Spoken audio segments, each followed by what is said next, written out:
know the origin of your name. While I may not have an original name like Beyonce's daughter Blue Ivy or Michael Jackson's son Blanket, I know the origin of my name, and I think it's pretty original. I was named after my great-grandmother. Rachel, my great-grandmother, not me, escaped the Russian Revolution. She left when she was only 15 years old and had to get separated from her entire family, who all died along the way. She even lost her shoes at one point and had to make the trip barefoot. Her goal was to get to America with all the other immigrants. And just when she thought she could get there, she was stuck. Too many boats of immigrants were docked, so she was stuck in Cuba. Just when she could have lost hope, she didn't.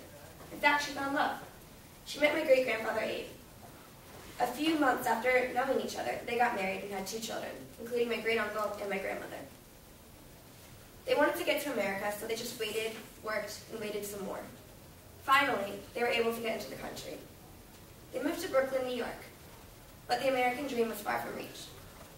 They worked in factories their whole lives, sewing hats and scarves all by hand, and they were extremely poor. But somehow, they saved up enough money for their children. Rachel had so many trials and tribulations throughout her life. She even lost her son at one point. She had a hard life, but she always did the best that she could. She never gave up, and she always had a positive attitude. I asked my mom and my father about her a lot. My mom said, Rachel was so loving, she gave the best hug, she was all cuddly. My dad said she had this motto about not complaining, which I think is interesting. I think that maybe she had a motto against not complaining because she had been through so much that she didn't want to sweat the small stuff. My dad probably said this to me because I complain a lot, but I think it's something to keep in mind.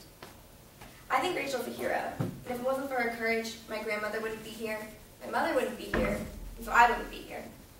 So yes, Rachel is a common name, but I don't think there's anything common about my great-grandmother.